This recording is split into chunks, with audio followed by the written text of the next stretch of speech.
go we live. do the show. Okay. That's good because I just hit go live. Oh, that's great. That's good. Oh wow, he's So bigger than I thought. If I had a nickel, I'd be poor.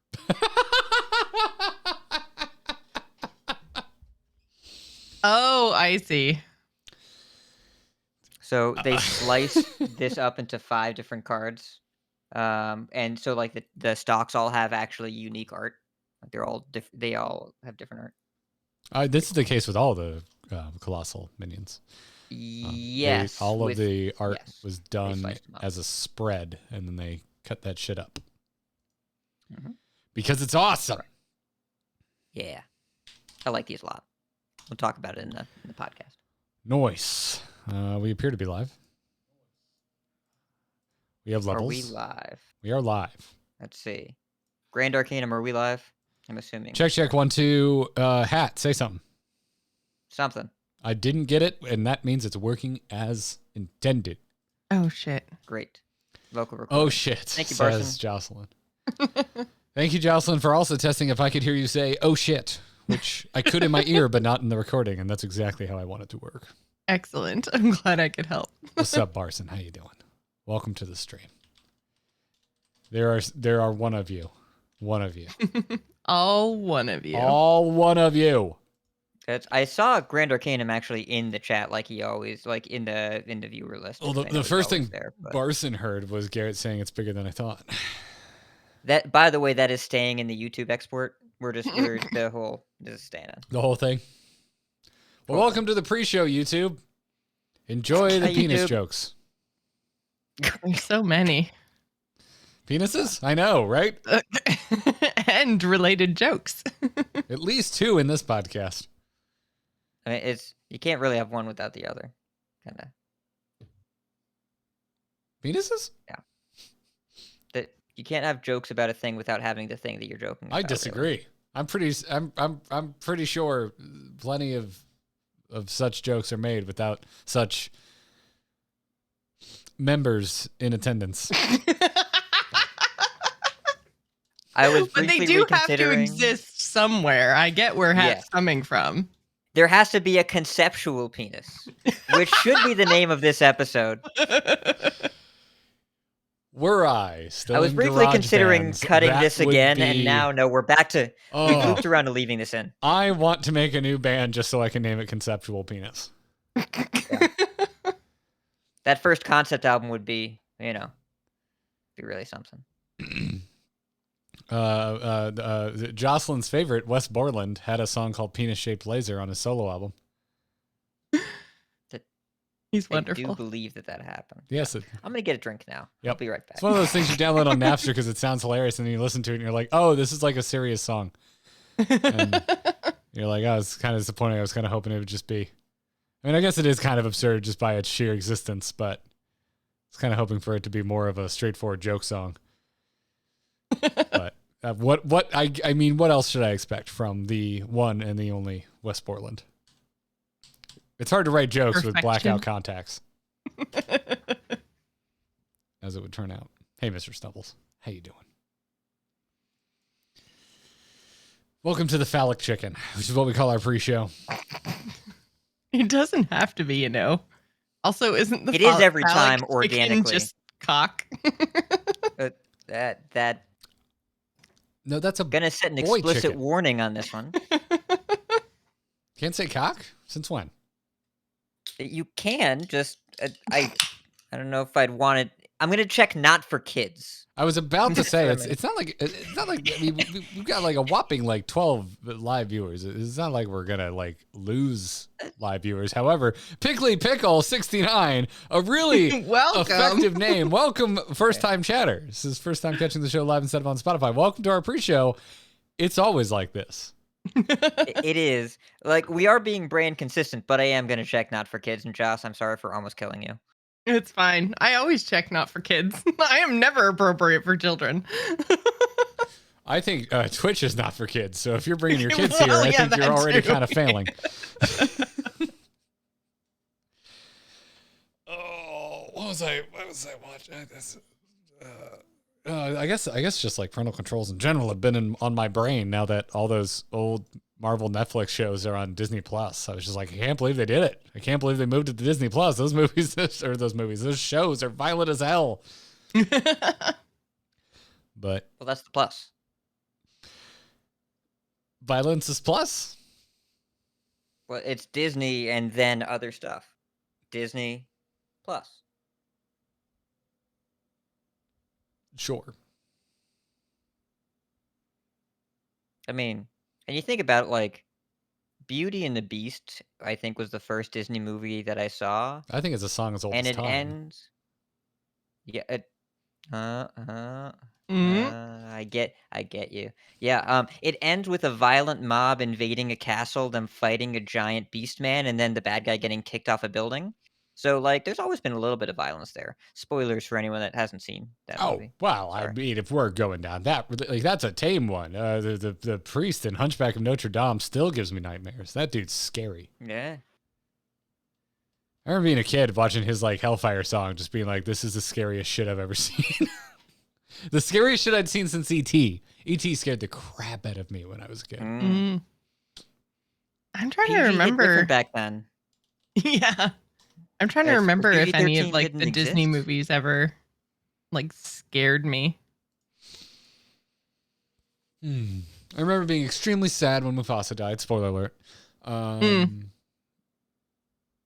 The priest creeped me out. What else? Cacciatards, be prepared, but Hellfire is very good. Yeah. Listen, Hellfire, I mean, it's an embarrassment of riches, and thankfully I don't have to choose, but yeah, Be Prepared wins. Yeah. Be Prepared wins. Jafar doesn't have a song. Probably my favorite Disney villain. Doesn't have a song. I guess he doesn't have a song. No, he doesn't. Jafar doesn't have a song. Justice for Jafar. No, I don't want to give that guy anything. He's a dick. Phenomenal cosmic power. Itty bitty living space. Yes. You picked it up. We could just do a cast recitation, like a cast reading, a table read of the Aladdin script as an entire episode, and it would be one of our best episodes. It's not a pretty picture. I don't like doing it. Aladdin actually has surprisingly few songs. Yeah, but they're such absolute bangers.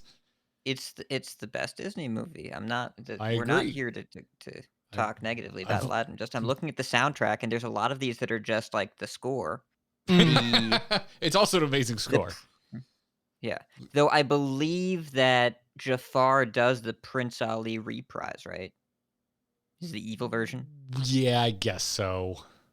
It's a minute and 7 seconds. It's barely a song, but he does do that. Yes, it's mockingly. I was thinking of something that more encapsulates him, the way Be Prepared does for Scar, the way Poor Unfortunate Souls does for Ursula. Which again, you know what? I'm going to put that above Hellfire. I love Poor Unfortunate Souls. Poor Unfortunate Souls is an excellent song. Ursula just, you know what? Little Mermaid, underrated. I was gonna say, I think that there's like the scene like with the storm when everybody's like drowning and stuff in Little Mermaid. That's pretty scary. Yeah. And when Ursula's like when Ursula's making Ariel sing and like it just kind of eerie, like the Willy Wonka like tunnel scene. It's just like all this weird superimposed imagery. Yeah, it's just freaking creepy, man. Ursula's a good Disney has good villains, but also good heroes. It's unlike Marvel and DC, where they like kind of like one has good heroes and the other has good villains, except for Batman, who's also a good hero. Yeah, it's a little DC shade for you. Only the villains are interesting in DC, except for Batman. I'm a Flash fan. Okay, fan of the I'm Flash. not, but okay. Did you see Justice League? Did either of you see Justice League? I saw both, but you're gonna have to be more specific if we're talking about Justice League. Okay. I just saw the original. I didn't bother with the. I was reminded very recently that we did that for Embrace the Spoilers, which I forgot. Yeah. I forgot that we covered that on there. I remember that you two covering a lot of stuff in that show. I almost want to go back and listen because I have to imagine we both just shit all over it. It was a bad movie. But Ezra Klein, the guy that played Ezra Miller, yes. Yeah. I have been told by a lot of people that Ezra Miller's Flash reminds them of me. And like shit, they are not wrong. Holy shit. Yeah. Yeah. This is not a walk back, by the way. I did enjoy Ezra Miller as the Flash in the Snyder Cut of the Justice League. I did find him endearing. There was one scene my wife made me watch where he described himself like after he used the Speed Force of like, I'm this black hole that eats snacks all the time. I'm a snack hole. I'm like, that's a good line. And then you do have similar mannerisms and delivery and just general cadence. Yeah. It just the week after that movie came out, I got a bunch of text messages like, "Why are you in this movie?" And it was interesting. So I never really thought about it in this moment, but that's very right. That is very on point. I haven't seen it, by the way. Who watches movies? I haven't been told I remind people of someone in a movie since Cloudy with a Chance of Meatballs, and I don't know whether I should take that as an insult or not. That movie was excellent and very funny. Like the scene where he's running with the giant scissors and just says, "I shouldn't be doing this." Yes. I do like both of those. Even the sequel's like a banger. Yes. Yeah. Welcome to the Angry Chicken Pre-Show, where we just talk about animated movies we like. And third one was Sausage Party, right? I have not seen Sausage Party. No, it looked annoying. It looked like the trailer so was all I needed to see to understand the movie. Yeah, just don't waste your time. It's a waste of time. I've not seen Turning Red yet. No, I've heard good things. It looks like my kind of movie. After, what the hell was it? What was the other movie that came out during COVID? The animated movie. Soul? No, there's been a few. No, the one that was on Netflix that wasn't a Pixar movie. Encanto was Pixar. It's the whole family. No, Onward? It's not. It has no Disney association whatsoever. Animated movie that was it's a Sony animated joint, isn't it? Oh my God, Mitchell's versus the Machines. Thank you, Captain Tom. That movie freaking spoke to me. I loved it. I loved every minute of it. And Turning Red looks like it has a similar energy about it, where it's like we're gonna do, awkward younger people, and we're gonna do it right. So yeah, I've seen some key scenes from Turning Red that were clipped out and like thrown on social media, and I was just like, holy crap, this looks amazing. This looks exactly like something I would enjoy. But yeah, the dad reminded me of Ben Brode. I could see that. I could see that. The dad in Mitchell's vs. Machines reminds me of quite a few people I know, but they're all nicer than him and more supportive of children. Kind of looks like Scott, but like Scott's a very supportive dad. I know Scott got that a lot after Mitchell's vs. the Machines came out. Anyways, shall we move on and talk? Were we not just? Was that not a podcast? That was basically a podcast. We just did a podcast. Yeah, that's content. Yeah. The pre-show usually is. I enjoy the pre-show. It's a good time. Here's what you need to know about podcasts, everybody. If you didn't already understand this, we basically want to talk about everything. Mm-hmm. And because we have on-topic podcasts, we feel personally limited. And when we get to talk about things that are not a part of our on-topic podcast, we get really excited and want to just keep talking about that. It's not that we don't want to talk about the other thing. It's just that we know we're going to do that week in and week out. And sometimes we stare into the abyss in the mirror and think, how long am I going to continue talking about that one thing when maybe I just want to go off about Aladdin? So Garrett just said a lot of words to say, sometimes I like talking to my friends. Because I'm just going to say that. Oh. I can talk about Hearthstone all day. I mean, that's fine. I thought it was a lot of words that was saying the Angry Chicken episode 458 records live in, let me reset my recording. 3, 2, 1. The Angry Chicken Hearthstone podcast is produced by amove.tv. Check out amove TV for more podcasts covering Blizzard games. For more of Jocelyn's gaming podcasts, visit jossplays.com. And to find many more podcasts with Ridiculous Hat, follow @RidiculousHat on Twitter. Every episode of TAC is made possible thanks to our legendary patrons over at patreon.com/TAC.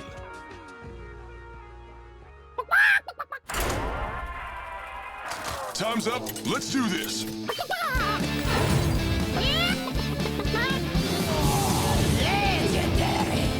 You beast Jaraxxus! You smell like a leper gnome! I knew it! So hot!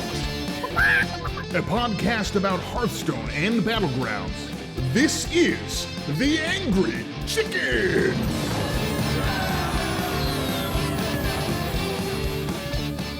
Tack, Angry Chicken, yeah. Finally happened. That delay really screwed our show. Really did. I felt personally attacked. I feel like they're after us, even though I know they're not. Hey, everybody. It's The Angry Chicken, episode 458. We were all ready to record a podcast for you on Tuesday last week. They moved the announcement of Sunken City by 2 days. RidiculousHat had to live in an airport for what seemed like a week and a half. And we weren't able to reschedule. So here we are, Monday, March 21st, with the coldest news on Earth. Tune in for our spicy cold takes. Yeah. I mean, there are new cards like today and stuff, and they're pretty spicy new cards. Just people might know that there's an expansion coming already. Breaking news, everybody. Yes. We don't know what the year is, though. That we do. Hope it's still alive. That we do not know. 2022. Yeah. Get out. This is no shade whatsoever. Do we really care that much? Like, is it really that important? The important thing is the next expansion, and honestly, the core set stuff, which we don't I know. care, Hold on a Garrett. second. I care. I know you care. Garrett was more than happy to spend time talking about Rinling's rifle, but as soon as Hat's Year of the Hydra prediction looks like it's coming true, we're just like, does this even matter anymore? For that, I would have had to remember what your prediction was. I don't think I ever remembered or realized that that was your prediction, and I'm a crank about Hail it. I'm like, Hydra, it doesn't Garrett. matter. We have no way of knowing. It could be anything. They make shit Hydra. up. It's true. Yeah, it could be So year far, of the... mythical creatures has been the thing they do, so it's all made-up animals. But this time, it's going to be a made-up animal that likes water. Maybe. Probably, Maybe. but maybe. And sometimes it's made up animals that appears in other mythical properties, but apparently unicorns are off the frick. You can't do a unicorn because unicorns in Warcraft. Like, Why aren't there unicorns in Warcraft? I don't know. But you can have a kraken, which exists in literally everything else except the real world. We think that's what the government wants you to think. Oh, God. Oh boy. It's Ridiculous gonna be tinfoil that hat is kind gonna of be a my show. new- America pulling the wool over our kraken eyes. And whoever leads Canada, it's still that handsome dude, right? Yes. That handsome dude. He's you a know very what? handsome I would man. rather he be known for that than what most of your leaders end up known as. Oh, So wow. it's Okay. All right. Cool. Rob, really going out on a limb making fun of American leaders, Jocelyn. Boy, no one's ever done that before. I'm just saying. Yes, we are still led by the handsome man. Listen, just because we elect old game show hosts or reality TV hosts and walking corpses doesn't mean you can make fun of our leaders, okay? There. So I don't mean to abruptly segue, but I just want to point out that people pay for this, and we want to thank them for their contributions to what we're saying right now. Yes, So, if you know, appreciate our takedowns of ex-American leaders, check out patreon.com/DAC. don't forget caricature level generalizations of foreign leaders, and by foreign I mean the country directly to the north of us. Is it a characterization or an observation that, It can be there's both. a drip factor, is It's- all I'm trying to say. He was probably elected for some of the things he said, but he does have nice hair. Yes. This is the state of political discourse in the year 2022. Hopefully, year of the Hydra. Just throwing that out Listen, if we wanted to have serious political discourse, we would just get very sad very quickly. True. So let's Very keep true. it light. Let's keep it hair focused. I like that. I like I'm gonna that. Sounds Garrett likes a good hair conversation. Who knew? Listen, no one has asked me to do a hair podcast yet. And that's because I'll it would be very bad moderate. for audio only content. Oh, that is true. Mm-hmm. It would be. So you see, what you want to do is you want to straighten it to this way. No, oh shit! You can't see. Yeah. That's a problem. Anyways, you know what isn't a problem? The Anyways. lovely folks supporting us over at patreon.com/TAC. If you do support us on there, and if you're thinking about doing it and wondering, well, beyond I love you guys so much, I just want to throw a buck or two your way, what do I get for my trouble? Well, you get access to our wonderful Discord server and an ad-free version of the show. You get your own custom RSS feed that you can put into darn near any podcatcher. Darn near every podcatcher I can think of is supported. So you just keep getting the show like normal, but it doesn't have the ads in it, and you get to join our wonderful Discord community. So check it out, patreon.com/TAC. And to our most recent patrons, Taylor J, Dusty H, and DT Altair. Thank you so very much for signing up and supporting us. But we also want to thank Floaty Potatoes and Adam B for upping their pledges. You don't have to up your pledges. We never really ask you to. It's probably bad business on our part. But thank you very much to the potatoes that float and Adam last initial B.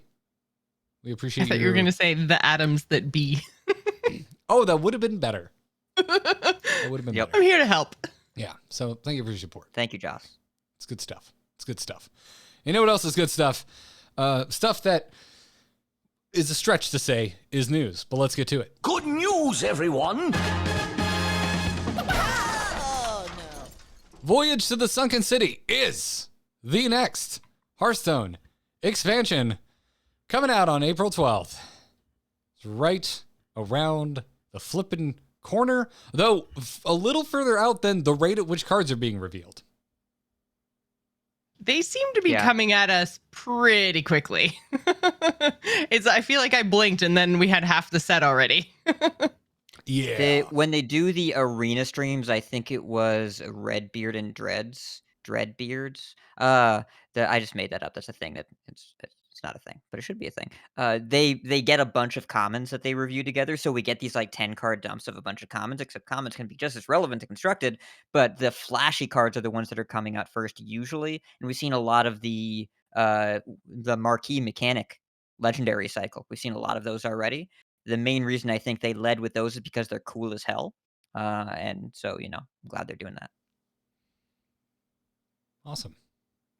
Also, there's apparently a mystery, but it's a mystery. Yes, I put that in to do before we did any of this other stuff. But the Alterac Valley mystery, the card back puzzle, it's now solvable. No one solved it yet, but it is solvable. So if you guys are interested, you can head on over to the WoW Secrets Discord. There's a link in our show notes. There's also a link to Celestalon's tweet telling us it has begun. And I actually really like this card back. It's a really cool, like, snowflake looking design, and it's all blue and silver and stuff. It looks really cool. So this one I might, once somebody else solves it, because I there's no way. Once somebody else solves it, I might actually go in and do this puzzle. Yeah, I look forward to not helping it at all and reaping the benefits. Exactly. It's gonna be a good time. The next time I have like an oil change, which is when I ran through the last one, and it took the entire oil change with the answers. I knew exactly what to do. It took me over an hour on my phone. That maze took forever. By the way, I was gonna say I've been doing this since Lucid Nightmare. For those of you old timers that know what Lucid Nightmare is, a WoW mystery puzzle. Do you all know who designed that? Celestalon did. He did. He's up to his same tricks. Mm-hmm. I didn't know that. I messaged him and I was like, "This reminds me of Lucid Nightmare," and he's like, smirky emoji. Like, no, you didn't. Well, we learned something. I feel like I knew that and then kind of forgot, but it makes sense. I'm sorry, Celestalon. At some point I knew that and the knowledge fell out of my head. I had to make room for 17 billion colossal minions. Well, colossal minions and all their bits, I guess I should say. All their bits. But anyways, getting back to Voyage to the Sunken City. Listen, I know there's a lot of cards to talk about. We are not going to talk about them all today. I would like to take even more time just to talk about the fact that this is the best song ever. Agreed. In the history of Hearthstone. Like, it's a legitimate banger. I'm gonna be honest. we've talked about how the fact that like I could take or leave a lot of the Hearthstone songs. A lot of times I have trouble kind of understanding even what the lyrics are.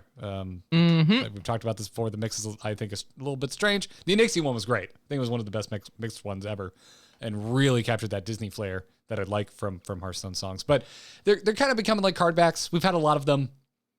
I don't really get hyped anymore. And so I'm gonna be honest, Hearthstone team, I love you. I love these trailers. But when you start hyping them up ahead of time, I'm just like, yeah, well, it's because you made it. Like, they're okay. They're not that cool.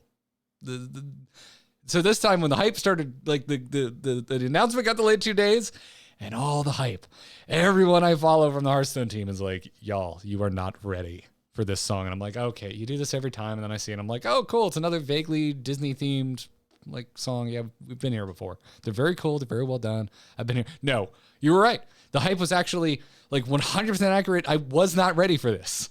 It started and I'm like, why is this electronic? What is happening? Like, it shouldn't work. It shouldn't work. I should be sitting here being a total grump going, no, get your electronic out of my Warcraft themed. Apparently we're Warcraft now because you hide my shit.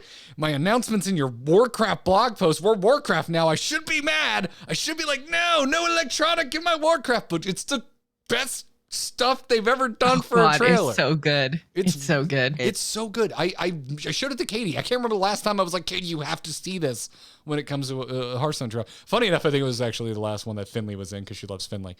But this time it actually wasn't. Finley being in it was just ancillary. I have a Finley comment / question, by the way, since we're talking about the trailer. And his card has actually been revealed as well, and he has it there as well. Why does a Murloc need a snorkel? There's no reason other than it's damn cute. Maybe that's enough. You answered your own question. Okay, that is enough for people. Okay, I saw that and I was like, what? Murlocs. Suddenly I'm like second guessing myself. Do we have confirmation of Murloc biology? Because do they have gills? Yes. I am looking. I don't know, actually. Okay, all right. I'm gonna do something. They always come out of the water. I have safe search on. That is the sound they make. But I am gonna do something risky. I am gonna show Google Garrett, if you're searching results. Murloc biology, turn on safe search first. Yes, it is on. It is on, and I'm just like, no gills, no gills, no gills, no. I'm not seeing gills on any Murlocs, which means they are amphibious. Instead of being actual fish. So they do, if that is the case, if this can be confirmed, if somebody at Blizzard deeper down the biological rabbit hole can confirm or deny that Murlocs can breathe underwater, I need to know this now. But I haven't seen a gill on a single damn Murloc, which would, But tons of them are pictured underwater. Frogs go underwater, but they need to come up to breathe. Whales, manatees, the humble sea cow. They all need to breathe. They need to come up for air eventually. By the way, listeners, one of the hosts is from Florida. I'll let you guess which one it is. You want me to start? Yeah, listen, I'm going to draw. I can't tell you how many times I went to Moat Marine Aquarium on field trips, okay? I know a lot about sea cows. If I ever have a question about that, I know who to call. the knowledge source of all WoW knowledge place, says they can breathe underwater.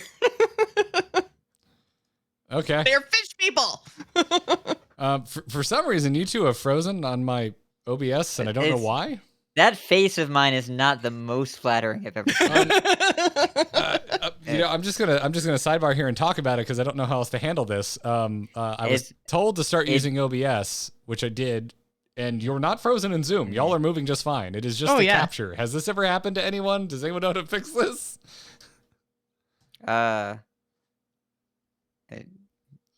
Turn off the window captures for Zoom and turn it back on. I don't know. I don't know. I don't know how to do that. Oh, the eye. Oh, there we go. Oh, it worked. Hold up. Do I? Okay. Hey, that appears to be working. Delightful. Yeah, I'm gonna need to adjust Joce, who's too low now. having some issues. Please cut this out of the podcast if you have a chance. I left my recording going. I hope that's okay. I left mine going please. too. Do not turn off your recordings for any reason. I am marking all this down. Video audience, I hope you enjoyed. I hope you enjoyed this very special. Yeah, I promise that despite the face that was stuck in the screen, I promise that it did not poop in my chair. Cannot confirm. I would lie to you if that happened. I would not tell you the truth. Anyways, the song's amazing. I have actually put it on in the car.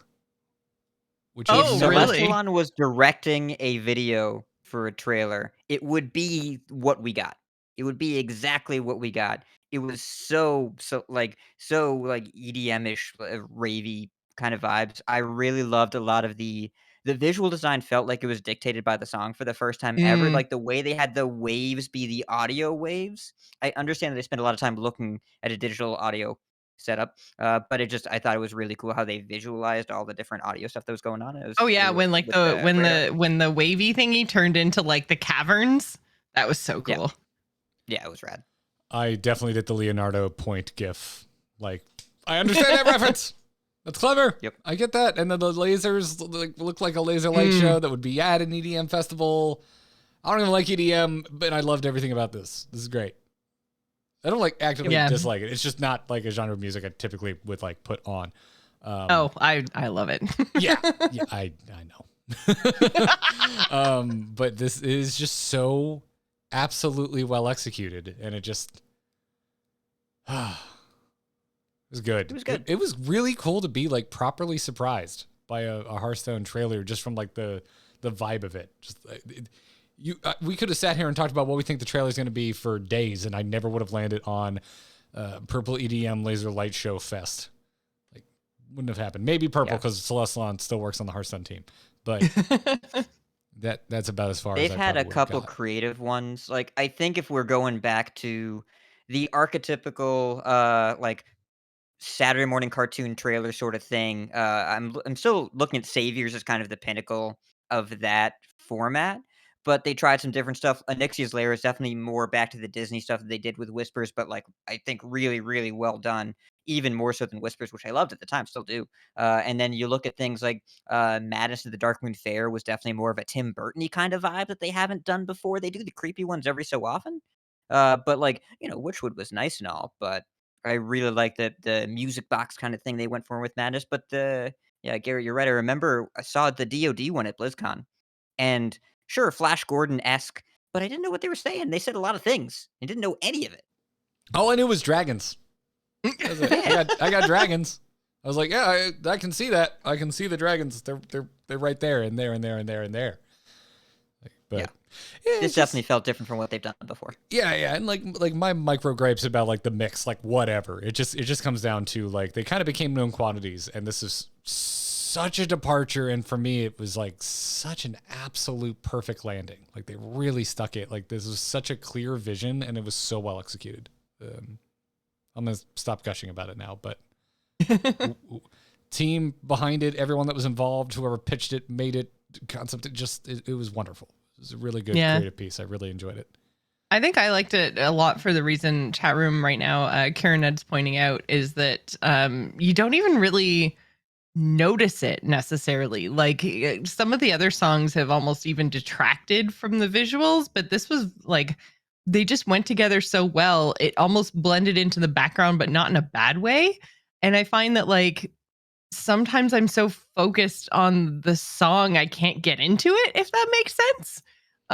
This is just so good and pulled me right into the experience. And I like this so much better than anything they've ever done with words. It's good stuff. There There are a couple of movie trailers that I think way back in the day were some of my favorites. They don't have any speaking lines in them. I'm going way back, but The Secret Life of Walter Mitty had an incredible trailer set to an Of Monsters and Men song. And then there was the first trailer for Girl with the Dragon Tattoo, which was with the Karen O cover of Immigrant Song with the really rapid cuts and had no speaking lines whatsoever. And it just kind of grabs you because it's meant to be this experience as opposed to this didn't feel like a trailer. It felt like a song that just had to have had the visuals, and the song was just so good. So I really appreciate the departure from form. I mean, it's a song with lyrics, but it's how I feel about the original Watchmen trailer with that Smashing Pumpkins song, which a lot of people don't realize was actually for the Batman and Robin soundtrack, but it was pulled for that Watchmen trailer, and I think it's still one of the best movie trailers ever. It's just really effective. But yeah. Anyways. So anyways. Naga. You want to talk Naga? Yes. We got a new minion type coming, an actual new minion type. Naga are coming to Constructed, and I love that we need to specify that it's coming to Constructed because we at Quillbore come to Battlegrounds. You know, so like, oh my God, it's a new. When are they coming to Constructed? They still have it. The answer is sometime after Naga, apparently. The answer to when I think Naga probably will make their way over into Battlegrounds though, with the whatever it is, 0.2, 0.4, point whatever that comes after the expansion release. Yeah, I would imagine. Although I don't know, because we'll get into it. They're spell focused minion types, and we don't have any dang smells in Battlegrounds. But they're quite cleverly designed, in my opinion. The effects, these spell synergistic effects, happen in hand after casting one or several spells, and we've seen a few now, and actually more than one legendary Naga, as a matter of fact. Just by virtue of it's easier to scroll through the official website in class order, I'm going to hover over the Druid Naga, Hedra the Heretic here, which is a 7 mana 4/5 legendary Naga for Druid with a battle cry that reads, for each spell you've cast while holding this, summon a minion of that spell's cost. Hey. Yeah, I think this is really cool. It occupies. We talked about it when Spellburst first came out about how dynamic replayability with the different spells that you're going to load into these things, or how you're going to curate the experience. Do I have it? Do I not have it? Do I play it right away? Do I play it for value? Do I play it for tempo? And this is kind of a Spellburst from hand, but this particular implementation is kind of like a Shutterwalk or a Jace Darkweaver, where it remembers all the things you do and you can load it up while it's in your hand. And you have to be holding it, so it's not an all-game inevitable guaranteed thing. If you draw this last card in your deck, it's terrible, whereas if you're playing a Shutterwalk deck, your Shutterwalk's going to be pretty good when you get to 9 because all of your cards are battle cries and it just works. So this is less dependable but more efficient because of it, and you can end up with some pretty powerful stuff here where this card can be really, really poor based on how your deck is built and what you end up doing while you're holding this. I think it's a really clever and interesting design. A lot of the Naga spell stuff of alternating spells and minions, or playing spells while you have minions in your hand to enable minion-based payoffs, I think is a really nice tension. I definitely agree. And just with this first example with Hedra and Druid, it's like, yes to everything you just said, on top of I think nailing class themes. Like Hedra feels very Druid, like this whole idea of summoning what I would assume to be large minions. Doesn't have to be. Druid has cheaper spells, but when I think of things I want to do with Druid, especially after I spend 7 mana on something, probably sooner than I should be spending 7 mana, I want it to be a bomb. I want it to be big things, big minions, big money, big mana. They do have some ramp that's rotating, right? Druid, yeah. Oh, the rotation can hit Druid pretty hard. Yeah, but it's also, it's Druid, right? So there will always be ramp rotating because I feel like Druid will always have ramp. True. So, yeah, but it won't be Overgrowth, and it won't be Lightning Bloom, and it won't be Nature Studies, and it won't be any of the Eclipses, and it won't be Guess the Weight, and it won't be Resizing Pouch, and it won't be... They're losing some stuff. Yeah. Any other Naga you're particularly passionate about, everybody? Well, I know what Twitter's really passionate about, and that's the Priestess. Oh, are we already crap. annoyed? More than people are already annoyed about Priest. Yeah. Okay. So Priestess, I really want to call this Valicious. even though I know it's like Valage. But we're just gonna call Priestess Val here is a 0 mana 1/1 legendary priest Naga with a battle cry that reads: refresh an empty mana crystal for each spell you've cast this turn. Yeah, people are not happy. Why? Why?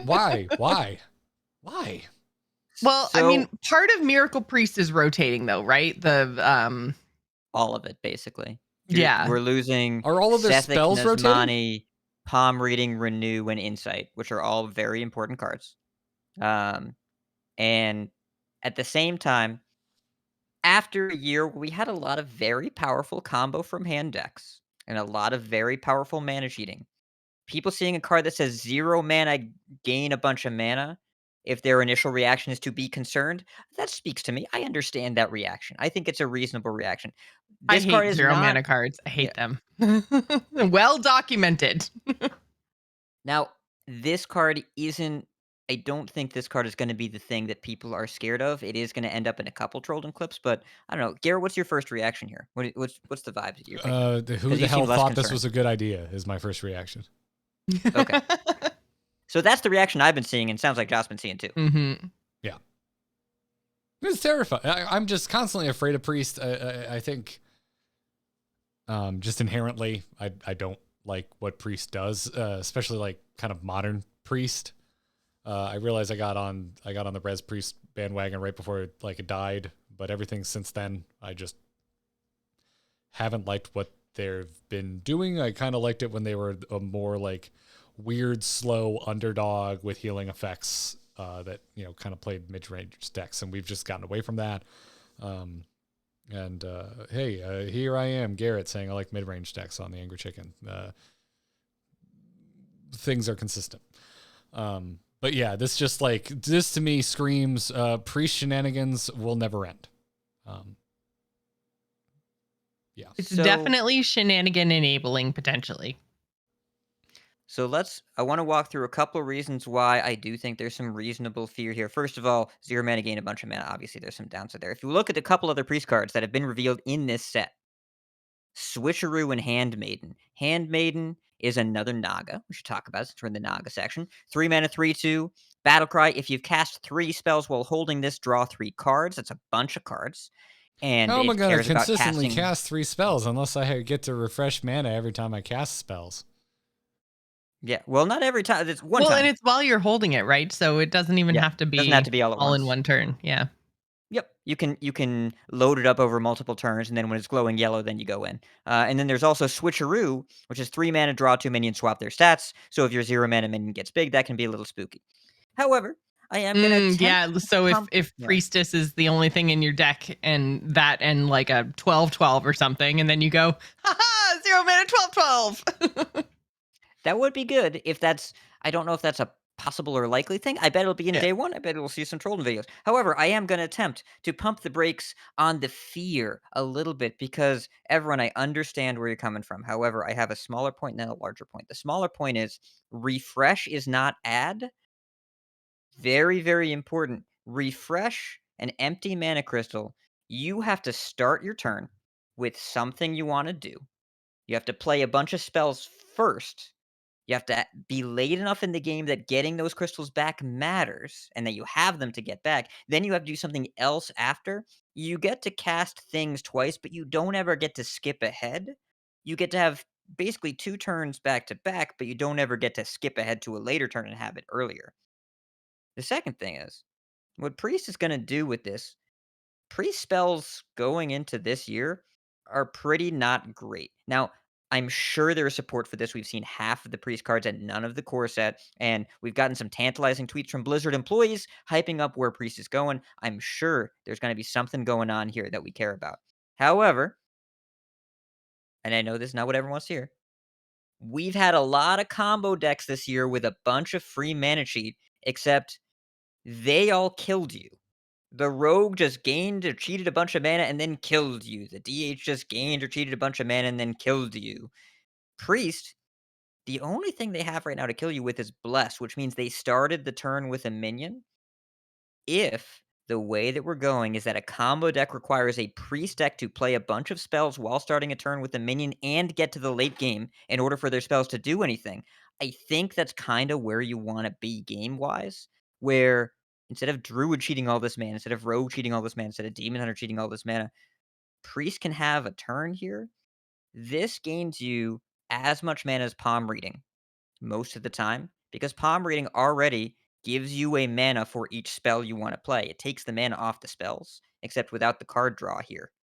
Probably on par with Palm Reading there, except you get to choose when you bundle it all together. I think it reads very scary, but I bet it'll play less scary than it reads. I do like your point about how we're refreshing mana crystals, so we're not gaining anything crazy. We're not, necessarily cheating things out that shouldn't be in the game at that point. Like if you play it on turn 5, you might get 2 turn 5 power levels worth of things, but you're not getting a turn 10 power level worth of things because you have to split that mana, And we're used to turn 5 to 5 power level things. We used to call that Jandis Barov, and that turned out fine. That's a good point. So yeah, I think a lot of people see like the white border around this and go priest, which I get because I see like the greeny color around things and go demon hunter. I get it. But I think, especially talking it through with you, Hat, I think I feel better. Not that I was ever really worried about this, but I tempered expectations. But wait for whatever crazy nonsense that they're going to do with the rest of Priest. We got 5 more Priest cards, of course, that coming.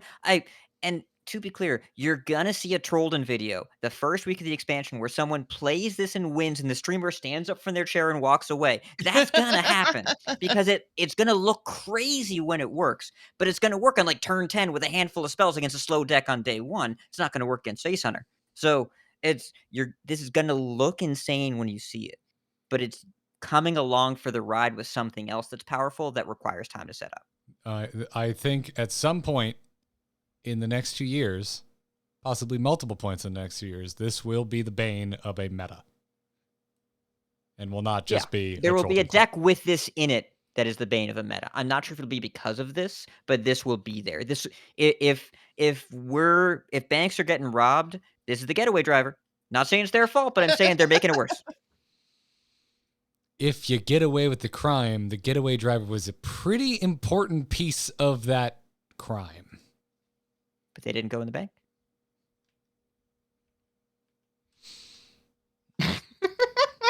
I just really like Baby Driver, okay? I mean, I do too. Oh, yeah, of course you do. The movie's about cars. I mean, barely.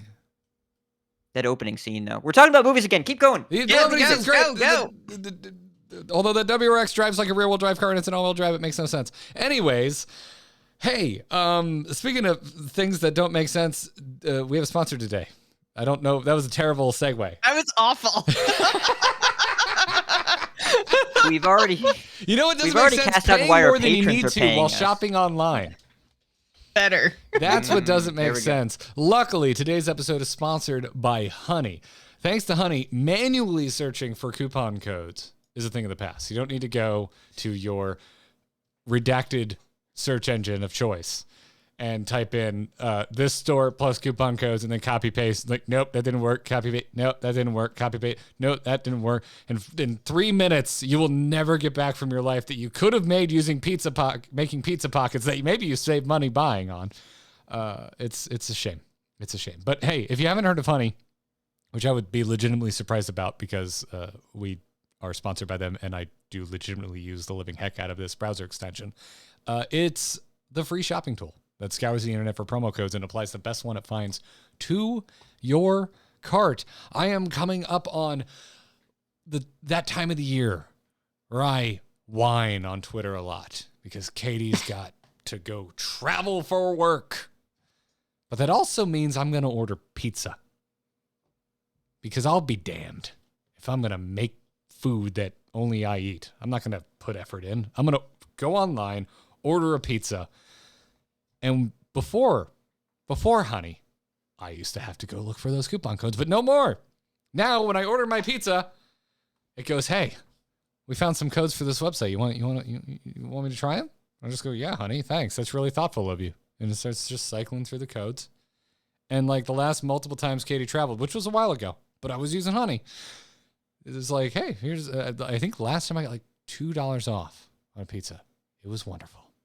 I mean, pizza's already wonderful, but you know what's better than regular, just like, you know what's even better than eating pizza? Saving money and then getting to eat pizza. That actually improves it. It makes it taste better. And listen, last time the pepperonis were a little burnt, so I needed a little bit of a pick-me-up. I'm like, okay, they overcooked the pepperonis, but I did save some money, so it's not so bad. So go check them out. Go, do it. If you don't already have honey, you could be straight up missing out. And by getting it, you'll be doing yourself a solid and supporting us here on The Angry Chicken. So we wouldn't recommend something we don't use. Get honey for free at joinhoney.com/TAC. That's joinhoney.com/TAC. Don't forget to join before you type honey.com/TAC. We thank them for their support. We thank you for supporting the brands that support us here on The Angry Chicken. Now, let's get back to it and talk about other new things coming in Sunken City. I don't have to say the whole thing, right? I don't have to say Voyage to the Sunken City. We're not calling it Voyage for short. We're probably just going to end up calling it City. Just City? Just City. Have we had anything else called City? I guess I have to go with Sunken. Garrett had Voyage, you had City. I'm going to call Sunken. I was going to argue. I was saying I hope we're not calling it Voyage because that would be, well, actually, that might be fantastic. That would be awful. It's terrible and I hate it. Or is it fantastic? Come along and ride on a new keyword. Dredge is what we're here to now talk about. So, you know what? I'm down in the P's. Paladin's right up above Priest in an infinitely better class. That's just facts. That's just science. So we're going to look at a Dredge example in Paladin. But if you've been living under a rock, maybe a sunken rock in the Sunken City, Dredge is a new keyword coming in Sunken City that I am unnaturally excited about. Dredge is that you're going to look at the bottom 3 cards of your deck and then choose one to put on the top of your deck. And we're also going to get new cards that quote-unquote sync cards to the bottom of your deck so you can find them with Dredge on purpose. Joce, you didn't play a lot of Magic, but I do believe you played it during the Scry era. There's been multiple Scry eras, but I believe Scry was in the game when you were playing Magic, yes? Do you remember? Maybe. I've played probably 6 games of Magic. All right. I'm just going to... But yes, I am familiar with scrying. Okay, wonderful. Hat, we know you know what Scry is. Yeah. And I it love is very Scry. funny that Dredge is very similar to Scry in Magic, though there is a keyword in Magic called Dredge that does something completely different and is way super duper broken, but this ain't that. No, this is basically Scry. It is not Dredge, which is funny. But yeah, I love Scry, and Magic is probably my favorite Magic mechanic from the short stint of years where I was really, really, really into Magic. But I just freaking love that. So now also, Hat, I'm sorry, buddy, but you have to retire your... Hey, are you mad of losing the Ticketus? Well, just imagine those cards are on the bottom of your deck. Now we can actually interact with the cards on the bottom of your deck, so I'm sorry that you have to retire that defense. You have to retire your bottom of the deck defense. Ticket is rotating, baby! Don't gotta worry about it! Damn! Problem solved. Yep. Anyways, an example of this in Paladin is Seafloor Savior. I don't know why I keep seeing this, and I say Surveyor every single time. Don't know why. But Seafloor Savior is a 2-mana. Oh my god, I definitely thought that's what it was. Right? Okay, I'm not alone. Yeah. I think it's because I think Dredge, I just think of searching in general. Yeah. Just it has Dredge. It must be a Seafloor Surveyor. Isn't there a mage card that's oh no, that doesn't have Dredge, but it's Dredge Synergy, the Ajaran Sweeper. You're sweeping the bottom of your deck looking for shit. I want to survey the bottom of my deck and look for shit in Paladin. But anyway, 2/2 for 2, common Paladin mech. Battle cry Dredge. If it's a minion, give it this minion's attack and health. Which, is arguably exciting for a 2/2. But I just think it's a really interesting mechanic. The idea of pulling something. So you get a discover, so that automatically makes it better because you get to, it's not just whatever one card's on the bottom of your deck you get, right? Yeah. So you get to choose, but then you do still have to draw it. So like it allows you to kind of like plan a future turn, which is pretty neat, unless you have some sort of card draw also like ready, set, go, which means that there's also some element of like preparation slash combo-ness to it. So it's not just immediately super duper easy. I don't know. I like this. I think this design's really cool.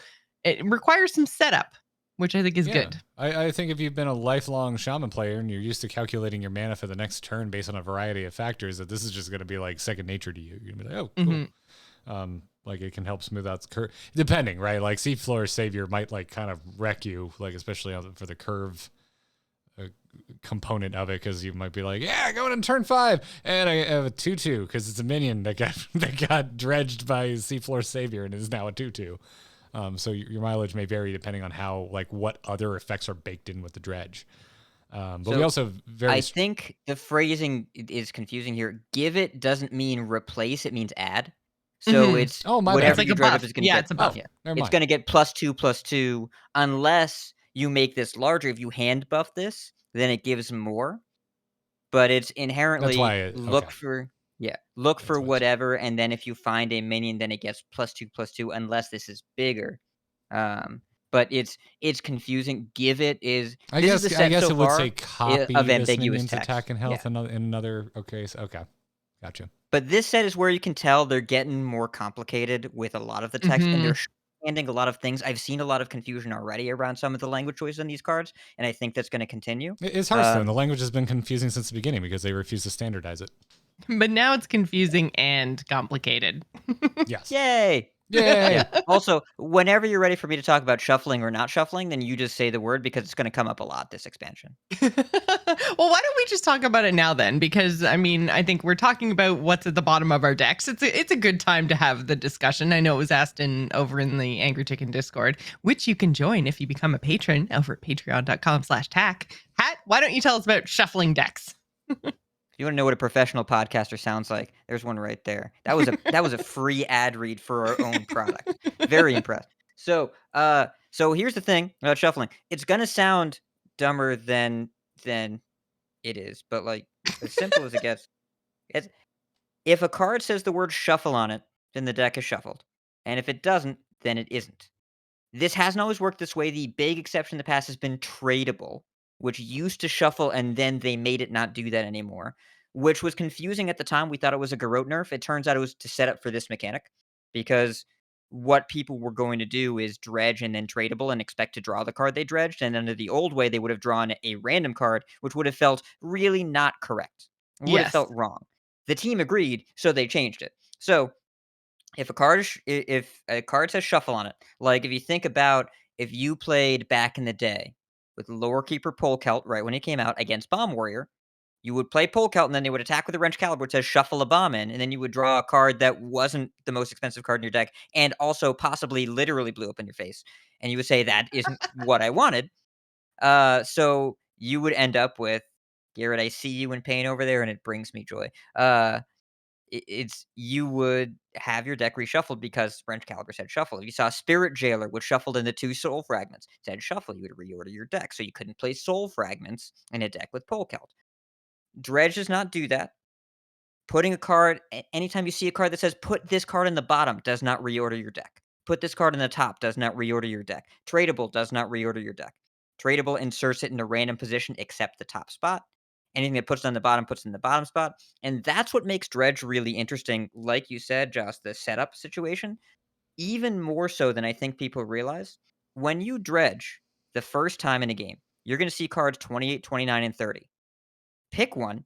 The next time you dredge, you're going to see 2 of the same cards and 1 new card. You're going to know those 2 that you see again are in 29 and 30. If you pick one of them, you know for sure what the bottom card of your deck is. So Dredge's advantage compounds over time because the known information of what you're going to dredge into next can be used in advance. If you dredge into a couple different things, if it's turn 2, you play the Savior, you dredge into a 3 and a 5, and then on turn 4 you play another dredge card, knowing you're going to hit a 5, you can set up your draws and smooth it out. But at the same time, you're not ever going to play dredge cards because they dredge as a value proposition, because choosing a card that you draw is not inherently valuable unless your payoff is crazy and you sank something to the bottom first. It's draw smoothing, but it's not worth a card by itself. If There there's some are kind of ways, payoff, though, there's some kind of to, interaction. like Yes. Garrett said, to sink things to the bottom of your deck. So you can, and so far I've seen very specific, like, cards creating other cards instead of something like sink a Murloc to the bottom of your deck or something, or Yeah. sink a, like, Yeah, so, which I or was- sink a spell to the bottom of your deck. Like, it is very targeted in that the card that puts something on the bottom of the deck is creating that card. Yeah, which I don't know why, but my like gut reaction is a bit of disappointment. Like I was kind of hoping we would just be manipulating the deck we made as opposed to adding to it. In terms of this, like I was hoping for more consistency as opposed to, I don't know. I've been done with card generation for a while, and while this is a new form of it, and I'll take new forms of card generation over old forms of card generation. I don't know. I was kind of hoping just for like just added consistency. Well, I think if your deck, the way they're costing Dredge is pretty aggressive. We see it in a lot of cards in this expansion. They're not positioning Dredge as something you need to pay a lot extra for, and I think that's correct on their side. Like, you look at Savior, 2 mana 2/2 with the Dredge, and then potentially also give +2/+2. 2 mana 2/2 that gives the next thing you draw +2/+2 is, that's Potentially, pretty aggressive for 2 mana already. Yeah. Depending on how your deck's So built, if you you hit a could min- brick and just hit nothing but spells, but yeah, it's unlikely. Or Right. weapons. But so if you look at roughly what this is trying to do, even if you account for the variance factor, that's a pretty good deal for 2 mana, and you're not paying a lot extra for the Dredge. Yeah, It's it's worth, very like, maybe a quarter of a mana. huge part of that, I think, like economy of like power pie to mana cost design, I think just comes down to, as you were very, like you really highlighted, Joce, is that like it does not draw it, it puts it on the top of your deck. And it's a really important distinction because card draw is worth a lot. Deck reordering, I do think, is worth something. That's why I've always liked Scry, because I think it's like this like cheater. It's like, I'm not drawing a card, I'm just smoothing out the randomness of this game that can sometimes be a complete nightmare because of draw. So, But yeah, like Scalding Geyser, which is the shaman one, is a 1 mana spell, deal 2 damage, and dredge. yeah, it's delightfully simple. I love Yeah, this. it's very simple, but it's also very cheap. Like, it's basically like dredge is just a bonus. Excuse me, Scalding Geyser prefers the term affordable. Sorry, Geyser. All right, you know. Also, cheap single target non-overload fire spell, multicast are very happy right now. Multicast are chilling. You know who doesn't need this? Priest, where this just, you just get that mana back when you drop your 0 mana Naga. It's only once a game, Garrett. It'll be fine. Raised Edge rotating. I disagree. Mark my You words. disagree that Raised Edge is rotating? No. You know what, Hat? You weren't here. You weren't here to be wrong about Rinling's rifle. I'm gonna come down. Ooh, on you like know that. what's coming back? What? Oh, is Life Drinker coming back? Rumored. It is rumored to be coming back. Okay, I'm like, has anything confirmed was- is coming back? It was in a YouTube video showcasing another card reveal with the watermark for the new year on it. Doesn't mean anything, but it doesn't mean nothing. Illuminati confirmed. But it doesn't mean nothing. Yeah. Also, Zola the Gorgon was in the same video, which would make sense because she is a Naga. Or Yes. what is? Are Nagas? Can Nagas be Gorgons? Well, unicorns can't Maybe? exist, so anything is possible.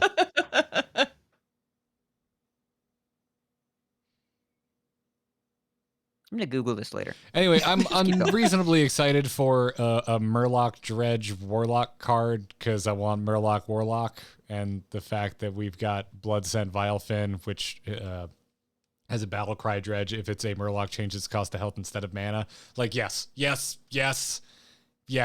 Like, I'm sold. I'm playing this deck.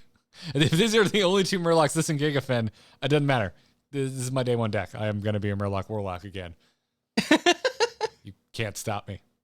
And yes, if I draw Gigafin in the mulligan in my first game, I'm just going to keep it because I just want to play this card. We haven't talked about Gigafin's Colossal. rad. Getting ahead of myself. We haven't talked What about mechanics on Colossal. Gigafin? What mechanic? He asked, segueing the podcast. Oh, look at you. Look at you with that. That was a monumental segue. Is that it? Are we making just big things puns? It was a gargantuan task, Hat. I love that you just say big things and Jocelyn snickers. I was like, oh, we're naming big things now, are we? Don't name it. That's weird. She raised her eyebrows while sipping her drink. Study listeners. Don't name it, everybody. Yeah, so we haven't talked about Colossal, but Colossal's it's not a minion type, but it's like a sub-theme of the expansion.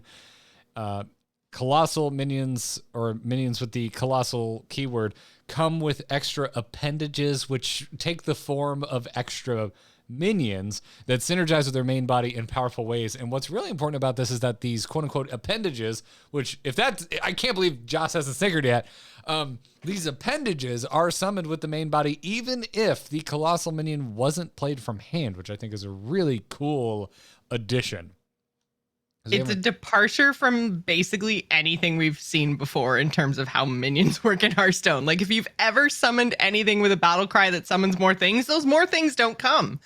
These do. Yes, all of these appendages come. Oh boy. You didn't even try to hide that one. What you talking? What? They came. They're coming. They're coming all over the board. God. I don't get why this is funny. So I know this is an awkward transition. We're going to talk about Ziglag stocks when we explain how Colossal works. Is it awkward or kind of perfect? So here's the thing about Colossal. Colossal has a number after it. Ziglag of the Abyss, the Demon Hunter one, says Colossal +4. The plus number is how many extra board spaces you will need, because every time that Ziglag shows up, he brings along all 4 stocks. And so there's 2 in the left and 2 in the right, and he makes stocks. So I'll explain using this card as an example. Ziglag, I'm very excited to play this, by the way. It's a 7-mana 3/6 with Colossal +4. Summons 4 1/2 stocks. The stocks, the end of the turn, they shoot a 1 damage missile. They deal 1 damage to a random enemy. At the end of your turn, so the turn you play it, pops up the 4 stocks, pew, pew, pew, pew, 4 shots. Ziglag himself, the main body, says at the start of your turn, increase the damage of Ziglag stocks by 1. So then these things shoot 2 damage pings. So basically every Colossal minion, you play it, you need extra board space, it tells you how much you need. It plops the extra bits, the Colossal bits, down on the board. The bits do something themselves, they're their own unique minions, but then the main body connects and powers up the side Whatever pieces the pieces somehow. do. Yeah. Yeah. Did you just refer to them as side pieces, Hat? They are pieces on the side of the minion. They are side pieces. He's not wrong. Hold on, I'm just looking to see So- if any of these start with D yet. I mean, we've got I a drill. So are you saying the Gaia's drill is Gaia's side D? Sure. That was a I stretch. sure am. Much like side stock, that was a stretch. Yes. I appreciate the effort you're putting towards this. And we might have some new sponsor invitations at the end of this episode. I don't know. So basically, with the way you want to envision Colossal minions is they take up extra space on the board, but also they're cool as hell. And so far, a lot of them seem pretty strong, seem pretty good. We've seen the Druid one, we've seen the Rogue one, we've seen the Mage one, we've seen the Priest one, we've seen a lot of them so We've far. seen almost all of And them, actually. We're missing 3? I think so, which is kind of Yeah. odd for the start of expansion card reveals. I mean, normally they kind of spread these out, but I feel like they're really excited about this mechanic. So they're just like, hey, here's all the big things you guys get to do. Get stoked. Yeah. These are all interesting cards. They're cool, Mhm. they're fun, they're splashy. And what I feel this expansion is trying to do is the current wave of Hearthstone designers going back to Ungoro and giving us Ungoro 2, because these are very much underwater dinosaurs. Like, Mm. that's absolutely what we're dealing with here, and even if they're like if one is a mech and one is a demon, whatever, like, these are big dinosaurs. They're just giant, chunky minions. Yeah, I mean, I can't help but think of like Pacific Rim too, because like Yes. Gaia is like totally a Yeah. But I always think about Pacific Rim. So The it's first good one. to know that I'm not way out there. yeah, the first one. The second one was Yeah. a travesty, but yeah, it's totally got that vibe for me. Like you got Gaia fighting Blackwater Behemoth down in Priest. Just bring on my mech kaiju battles in Hearthstone. Apparently, We could have Mech Mage again. That'd be exciting. We could. For you. They're apparently pushing it again. We've seen 1, 2, 3 mech cards already out of the 6 we've seen from Mage. It seems like this is something that they want to happen. yeah, we saw mech in Paladin as well. Maybe I get to relive my boring mid-range Paladin dreams with a splashing of mech. That'd be nice. And Mech, is it Mech Warper? Is that in the core set right now? No, Mech Warper is What am I GVG and then gone.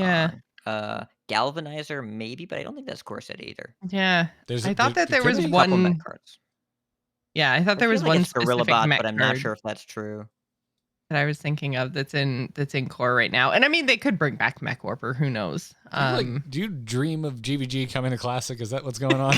You're just like, man, I just want to mech I just mage. want a Mech Mage. Hey, I'll be on the other side of the board, mid-range Paladining, getting mad that you perfectly curved. Yeah. Yeah, it's fine. If anyone remembers, Cogmaster. Mech Mage. Thank you, chat. Cogmaster. Yeah. Okay, yeah, there we go. There it is. I was like, I knew that there was something. There it is. Yeah. We haven't made mention of the fact that I was art geeking out because all of these Colossal minions, the art is one big spread. It's all one big illustration, and then they just cut up like the quote unquote appendages as extensions of the illustration. It's really effective. It totally freaking works. It like when they said it, I'm like, oh yeah, that makes a lot of sense. I'm surprised you haven't done this before. But then like when they actually kind of show it in application, it's impressive. It is really, it's a hell of a visual impact in Hearthstone. Mm-hmm. It's just a lot. I'm really impressed with this reveal. Like overall, like getting the inappropriate jokes out of the way. I'm just For now. Yeah. I've been consistently surprised by this reveal, like from everything. From at the very beginning of our conversation, like the trailer showed me something I hadn't seen before, and I feel like through this set, I'm seeing a lot of stuff that I haven't seen before. Colossal minions seem very different, and Dredge feels like very classic card game, which I feel like Hearthstone tends to kind of shy away from. It tries to do its own thing, and sometimes, man, I just want Hearthstone to do stuff I like from other games, and so I'm do really the thing that we all know is good. Yeah. yeah. It's like I don't know. Like I'm still surprised we're this long in the tooth and we haven't gotten like flying minions and stuff like that. So like I guess I kind of put myself in that headspace. Like well, we never got flying. We'll probably never get scry, and here we are getting scry. So like friggin' just a hell of a set. I'm just surprised and impressed, and I feel alive. Like I kind of feel like I knew for a while what to expect, and now I'm surprised. It's very thematically resonant. The mechanics work really, really well with the flavor. And also, Hearthstone has very high standards for art and visual polish, and it seems like they really went above and beyond their already really high bar with the cards we've seen so far. The art has a really, the nautical theming and the underwater theming just allows for some really, really beautiful cards. If you look at the art for Bioluminescence, I think it's one of the prettiest cards they've made in a while. Can you remind me of the class? Oh, there it is. Shaman. It's on your left. There it is. Thank you. Yeah, that's freaking gorgeous. Who did this? Grace Liu. Yeah. I'm not sure if they have a new stable of artists or if just they were given some license to take this setting and run with it. But there's some really, really nice pieces in this set. And Hearthstone is already a game with really evocative, resonant imagery. I think best in class specifically because of the polish and visual design. And this is good even for what they usually do. I agree entirely. This is feeling like a high mark. Mm-hmm. I'm excited for this set, even though I just want to go in and play Murloc Warlock, which I feel is a disservice to the really interesting shit that's going on in this set. But man, I just want to play Murloc Warlock. Speaking of which, I was I mean, avoiding Murloc talking about. Warlock is interesting to anyone that wasn't playing in 2013. That's fair. God, it really has been that long, hasn't it? Yes. Remember the video of Trump SC casting a Hungry Crab on Artosis's Murloc. See, you're upset right now because you remember that video. You don't have to comment. The Fifth Amendment protects you. I had much fewer wrinkles on my forehead. We don't need to think about that. I had more hair and better eyes. What are you going to do? I also had more hair. Oh, man. Anyways. So are there colossal minions specifically that you guys want to talk about? Because I feel like we haven't specifically talked about the rogue one yet, and Hat's got to want to talk about it, right? You want to talk about Krabatoa? Krabatoa, yeah. I do. So first, I want to talk about the rules specifically because for some reason, I follow a lot of Magic into Hearthstone players on Twitter, which I don't know how that happened. Speaking as a Magic turn Hearthstone player. Okay, Krabatoa. It's a 6 mana 6/5 with Colossal +2. Remember, that means it spawns 2 claws. I made a claw motion, audio listeners. It was very pincery. It makes 2/2/1 claws with rush. That when they die, the death rattle is equip a 2/1 claw weapon. And Krabatoa themselves, a 6 mana 6/5 that says your Krabatoa claws have +2 attack. So the minions are claws, and the weapons are claws. They all get the +2 attack from the main body. However, I got some people that were confused on Twitter because Krabatoa's claw is not the same as the card that says Krabatoa claws. This isn't Magic the Gathering. We don't care about an apostrophe S. They all get the buff. So you effectively get 2 4/1 rushers, an attack with a 4/1 weapon, and a second backup weapon for 6 mana, along with just a throw-in 6/5.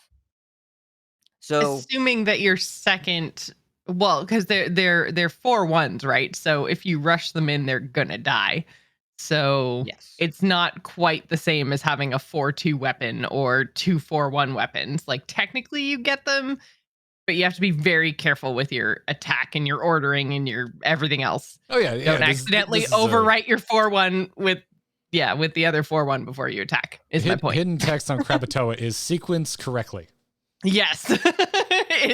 Of course this is a rogue card and Joce will F it up.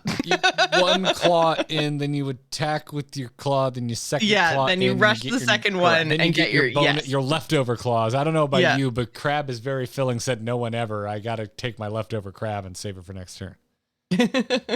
Yeah, so although this crab would probably be very filling. This is a massive crab. This crab is very big.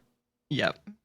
He's a chunk. So you're gonna view this as exactly what you said: attack for 4, rush, then attack with the weapon 4 wherever you want, and then attack for 4, rush with the other one, and then you get assume the second weapon swing is going to be a 2/1, not a 4/1. That's still 6 mana for 12 damage, and a 6/5, and a 2/1 weapon. We're gonna do that. 4 of that damage to go face that turn. Yes. Correct. So this is Kurtrus Demon Render, the hero card, but it's rogue now. And I like that card in Demon Hunter, so I'm for sure going to play it in rogue with a 6/5 instead of 5 armor. Can you make a meme with Kurtrus over the already. The captain that says, "Hey, look at me. We're Kurtrus now." No, it's I did the Office. It's the same picture meme. Oh, that works. That also works. Yeah, I like the Spider-Man pointing ones. Yes, also excellent. A lot of good ones. None of this is false. But yeah, so you're stoked for doing this? Lots of crabby rogues. I mean, it is 6 mana for a pile of damage and a body. Like, yeah, I'm gonna. That's how I live my life. Just piles of damage, and I'm the body. Just like the damage, and I get crabby sometimes. I was gonna say, so you're the crab.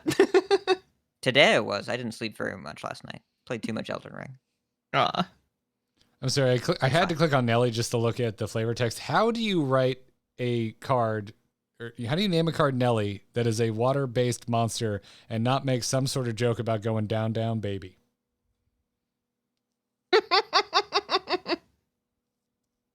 Missed opportunity. These young whippersnappers that didn't grow up in the 90s. They don't understand. Get out! Get out of here, Zoomers. Nelly's actually, oh man, Nelly's such an interesting card. Yep. It's worth noting, by the way, you can't find the same pirate 3 times. You will not. This Nelly ship will never be crewed by 3 smites. Yeah, Nelly's the Colossal for warrior. So 7 mana 5/5 legendary warrior beast. Colossal +1. Battlecry discover 3 pirates to crew Nelly's ship, because that's a Colossal +1 is Nelly's pirate ship, which looks to be a. Is it a ship if it's riding on the back of a giant thresher? That's what makes it hers, and it's so cool. Oh, that's a good point. It's like Nelly's playing with the pirate ship. Yeah. Is that the like shark toy? Yeah, is that the shark icon from Rastagon's Rumble? It is, I think. Yes, they had the different I think flags so. For the different. How do I remember this? I remember almost nothing about Rastagon's Rumble. Good question. Oh, you know why? I know why. Oh my God, because I have this right here. I remember when they made us pick a team. Yeah. Well, I mean, they just sent me flags. I got the Toad one as well. But yeah. No wonder. I don't even think about these anymore. It just lives in the corner, and apparently I absorbed it. Apparently. But yeah, so you discover the 3 pirates. They then crew Nelly's ship. Nelly's pirate ship is a 2/6 with taunt and the death rattle to add the pirate crew to your hand, and they cost 1. So you're getting 3 pirates when that taunt dies that then again cost 1. So I mean, like, quest line all over it, obviously. Though this is probably going to come down when you've already finished your quest. But I mean, 1 cost pirates alongside a smite, and you're gonna finish out whatever game was left. But I just find this where this kind of gets like weird for me to wrap my head around, or like, I don't know, is you don't get Nelly's battle cry of discovering the pirates if you somehow summon this instead, right? But you would still get the 2/6 taunt, so then it's just like a ghost pirate ship with no crew. Yeah. Got it. It's interesting that, so what I do like, I love the Colossal mechanic. These cards are designed to work together, and I love the synergy of like the one card picks the pirates for the other card. Really, really enjoyable. But all of these cards work terribly with resurrection. Terribly. Because all of the appendages are still individual minions that enter your resurrection pool. So you can absolutely bring back just Zelag stocks, or just Nelly's ghost ship, or whatever, or just Gaia's drill. You can bring back all of these things without the main body, and they are not particularly exciting cards when you do that.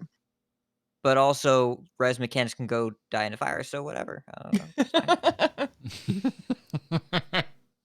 That's fair. Personally, I like the weird lore ramification of like, I res Nelly's pirate ship, which canonically is on Nelly's back. So Nelly's just got her head down the whole time, just like, nah, I don't want to be a part of this fight. I'm disinterested. What do you mean my pirate ship's up there? Ah, damn it. Whatever. I'll pull it down once I get poked. It's fine. Just If I had a nickel. Unintentional that time, I swear. Unintentional. I'm not going to finish that sentence. We're just going to keep going. Anyways. But yeah, there aren't very many appendages that are super exciting on their own. You're definitely right about that. Like, some of them are better than others, I think, for sure. But it is the Druid Shell stands out as like the 0/8 taunt, death rattle, gain 8 armor. That's fine on its own. Like, it's I'm not excited about it, but it's still 16 life. It would be fine. Yeah. And same with Gigafin. I mean, that's a 4/7 taunt, period. Like, even without the death rattle effect, that's still fine. So yeah, there are some that are okay, but yeah, I'm not going to get excited about a 2/1 rush and a 2/1 weapon necessarily, or the priest one. Behemoth's Lure at the end of their turn, force a random enemy minion to attack the behemoth that doesn't exist. Yeah. Yeah. So there's definitely some better ones, which is kind of just in any minion like kind of group that you're looking at that are themed around a similar thing. There's going to be, upsides and downsides to all of them, and some are going to be better in some situations than others. And I think that's what we're looking at here. So I think it's fine. It's to think about the resurrecting and the summoning and versus what's not summoned. I think it's just, this is so brand new. This is not how summons are supposed to work. In theory, right? Because like it doesn't say Battlegrounds, it says Colossal, and so you can just write whatever you want for this new keyword, which is really cool. Yeah. Also, I'm glad that they were just like, yeah, send it on a new keyword. Who cares? Because like a lot of times these sub themes, like they get a moniker, but they aren't a keyword. But in this case, we're getting essentially 2 new keywords, even though one of them is like technically the sub theme of Colossals that everyone is getting. Like every class is getting is what I mean. Yeah. Do we know if these are all like, so obviously all the ones we've seen so far are class specific. Are we getting any neutral Colossals, or are they all going to be class specific? I assume when they said every class was getting one, that was just kind of a wink and a nod that it's a class. It's a class thing. Class Yeah, cards. that makes sense. It's the legendary cycle we can count on. There are at least 10 of these. There could be 11. They could do 1 neutral legendary. They have also alluded to the fact that there will explicitly be an Exodia reference, because this is very much like an Exodia mechanic for those of you Yu-Gi-Oh players out there. They could easily do a neutral legendary Colossal, and my theory is that it's going to be in the mini set. We haven't seen Paladin yet. Oh, hold on. Can it be a mini set if you have a Colossal minion in it? It's a Colossal bit. I don't know. It's the name of the show. I'm pointing up. That's where the top of the show notes is. I don't need to hear about your Colossal appendage that's pointing up. Oh boy. Yeah. I can't stop. Somebody stop me. Somebody take the reins, please. We tried. Many times. But I would guess that we're going to just get the legendary cycle this time. So yeah, that'd be my theory. But it could do a neutral now. I would expect to see it in the mini set. Yeah. And we've seen a lot of cards already. And I know we're running long in this section. There's only one card that I really want to talk about. I don't know if any of you have any that stands out to you. Yeah, let's go with what you want to talk about. Is it Mecha Shark? Because it better be Mecha Shark. Okay. There are now 2 cards I want to talk about. First of all, let's go to Mecha Shark. It's the Mage card. I'm navigating there as we speak. I was all the way down in Warrior. Where you at, Mecha Shark? There you are, Mecha Shark. There you are. Look at that thing. It's so cool. How is there fire underwater? Doesn't matter, Garrett. Stop overthinking it, says the girl who was talking about Murlocs with... I'm not sure I'm overthinking it. I think I'm just thinking it. Okay. You know why? Because it's a Robo Shark. Next question. Also, it's underwater, so if anything, I'm underthinking it. But yeah, it's a 3-mana, 4/3. I don't know how... Mage mech. I don't know how it generates fire. I just know that they mech it work. So whatever. You set yourself up. You're a little too long to set yourself up there. What does Mecha Shark do, Joce? After you summon a mech, deal 3 damage randomly split among all enemies. Pew pew pew with mechs. It's Goblin Blast Mage, but over and over again. Yeah. As long as you're playing mechs. Yes. Which in Mage. We know. Which I would like to do. Apparently what Joce is going to be doing. Yes. I do agree that if you're not playing mechs, then this card isn't as good. You're really out on a limb there. Out on an appendage of this card. Very bad if you don't play mechs. Yeah. Patreon.com/TAC for this and many other great card analyses. In a pirate deck. Yeah. So the card I want to talk about, Garrett, would you go to the Druid section? Would you go to the card named Flipper Friends? I spent a good deal of time. I have a story that ties into Flipper Friends. I spent a good deal of time waiting in queues yesterday because I decided to take my annual pass owning Florida butt up to I guess I should have said annual pass owning ass or whatever. Anyways, we went to the park with no planning, and I spent a lot of time waiting in line. And so that meant I spent a lot of time in line showing new illustrations of otters to Katie. Aww. And Flipper Friends was one of those things. The reason I picked this card is because there is an orca that is friend with a large collection of otters, which has a name. A group of otters is called a romp, which I know because it's listed on this page. And if you highlight romp of otters, thank you, Garrett, you'll see they're romping. That's what they do in a group. They're playing. They're circling around. There's this little octopus this tiny little pink squiddy octopusy looking thing that just hangs out with them. And if you look at the otter Why token, wouldn't you? Why would you not want to hang out with those guys? I want to. And if you look at the otter token, he has a little coral flower for you, and the octopus guy is on it. And it's so cute. Yeah, it's freaking adorable. You know, I don't really want to boil down someone else's life to a single moment, but I feel like Matt Dixon was born to art these cards. Born to art. I've been a Matt Dixon fan for a long time. I thought Popsicle was the best he was gonna get.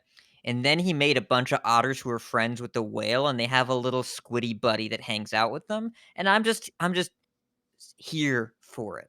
The only thing that would have made this more perfect was if I decided to go to Animal Kingdom yesterday, because the last time we went there, the otters were being absolutely ridiculous, and we probably spent a good 20 minutes just staring at them. But you know the orca would eat them IRL, right? They've got bigger sharks to fry. This is a video game. Let me have this. Let me have it. I'm sorry. Get out of here with your marine biology.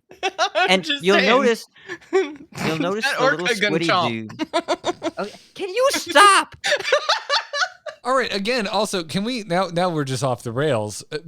Warcraft can't have unicorns. We're gonna have just normal ass orcas and otters. Like, I know the orca has like 2 spikes coming out of its side for some reason, but we just got otters. Like, we cannot have unicorns, but we can have otters. I've never seen an otter. Is there a problem with the otter? Is there a problem? Oh no, there's no problem with the otter. No, I'm just saying the otters are a little odd. So you know what's interesting about Flipper Friends is that the otters and the orca are friends. The little squiddy guy isn't really depicted in any of this, so he's more of a friend of a friend. Oh no. Well, and on that was actually a great segue. Thank you. I'm proud of myself. You know I did it for the otters, which I guess Garrett has a problem with. What problem do I have with otters? I don't know. Joce said they were going to get eaten, and I got upset. If orcas eat sharks, sharks eat otters. So otters aren't saltwater. So now I'm just super confused. Anyways, doesn't matter. That was a wonderful segue that we ruined. Let's talk Battlegrounds.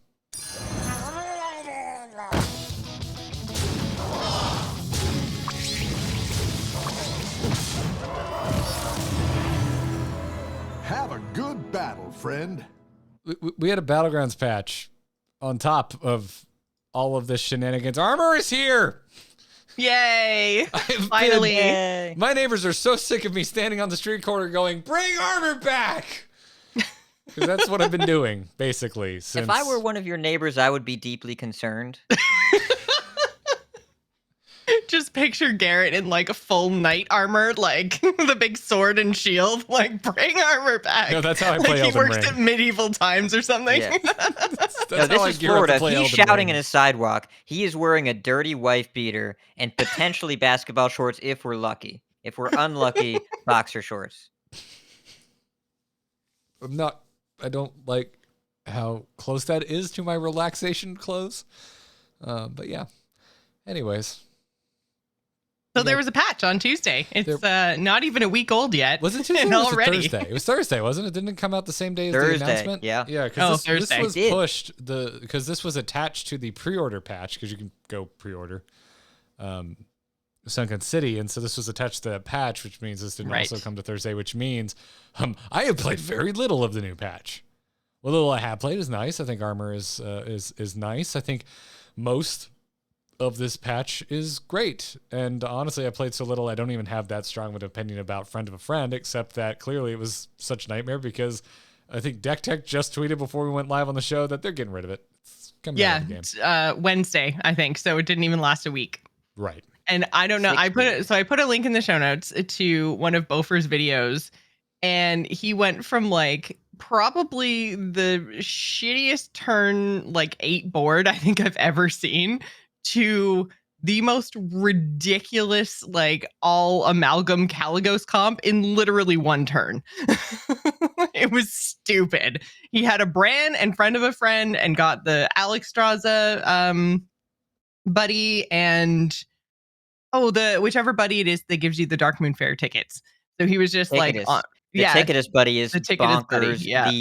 The Finley buddy is bonkers because you get you sell the minion and the Bran friend of a friend synergy. Like you sell the friend of the friend, you get like 2 Finley minions, then you sell them both, and then you get the buddy and you sell them both. And the Ticketus ones are crazy. You get to discover what you're looking for. So you just end up with piles of free money and stats and other cards.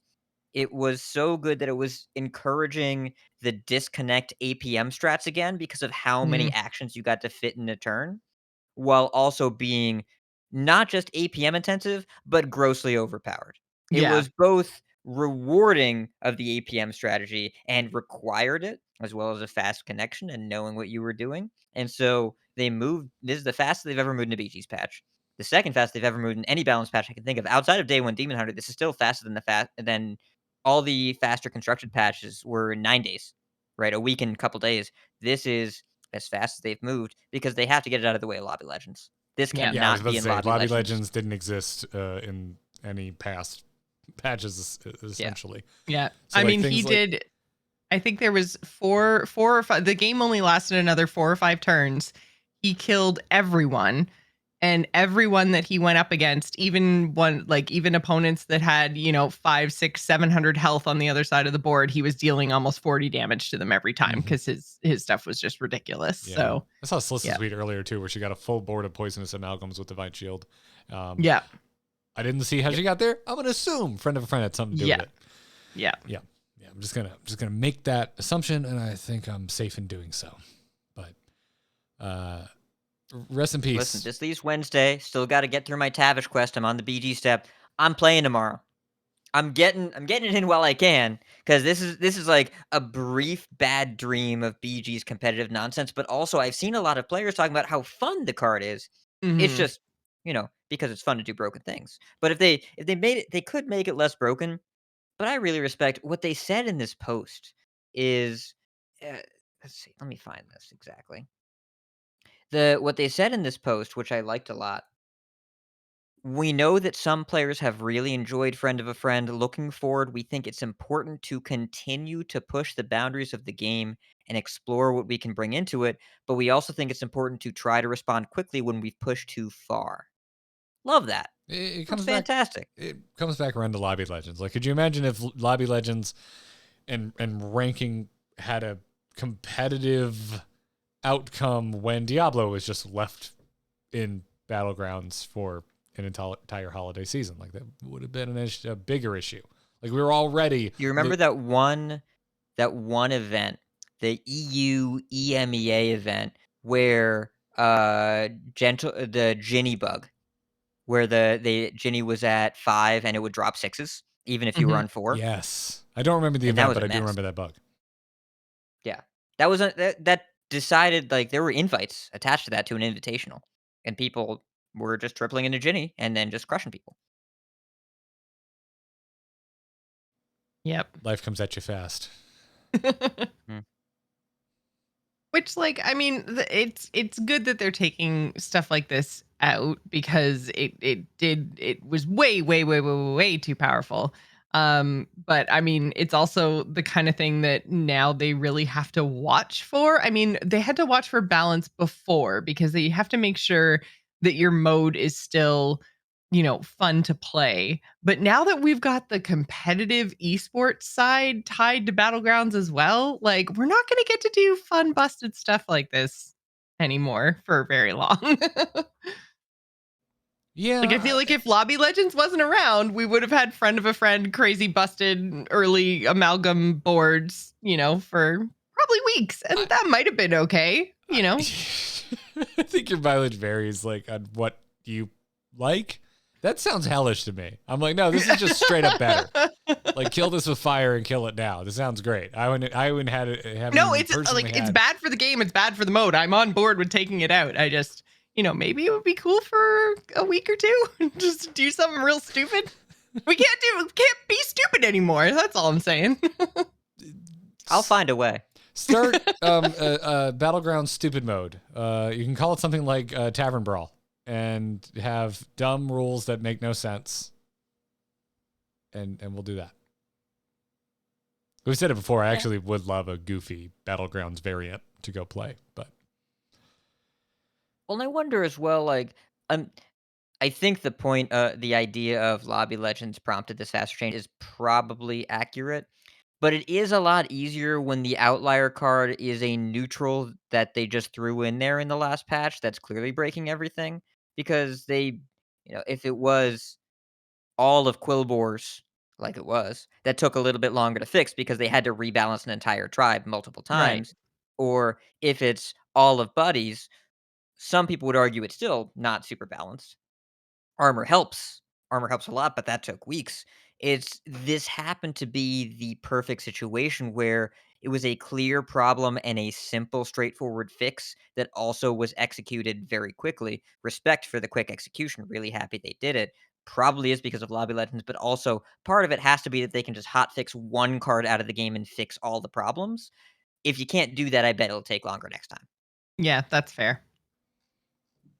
I would imagine that to be the case, but I'm thinking about past things like Diablo was, I think, an extreme example, but there's also things like when Elementals released, when Quillboars were released, they were overtuned, and I think in both cases they stayed overtuned for longer than I would have liked. Again, it comes down to your own personal preference. Like maybe you like overtuned things being in the game, but I don't know. To me, I like feeling like stupid powerful Battlegrounds that come from the variance of the mode itself, and getting lucky with synergies and with my draft and all of that, rather than there being like really consistent, huge, massive power spikes, which we have historically gone through and tried to, either balance or get rid of entirely, like Megasaur, in terms of Battlegrounds history. So to me, I'm really happy about this. I'm really stoked that we're getting such a quick response to this, because God, I was so over Battlegrounds like during the Elemental apocalypse. Like I remember that just being like, boy, I'm out. I wish they would have adjusted that sooner. So again, it comes down to your personal preference, but for me, I'm stoked about this. I like how quickly they're responding. Thank you, Lobby Legends. I haven't even started watching you yet, and already you're making my life a better place. Well, all the qualifiers come out of ladder right, so Yep. they just can't really leave busted stuff in there too long.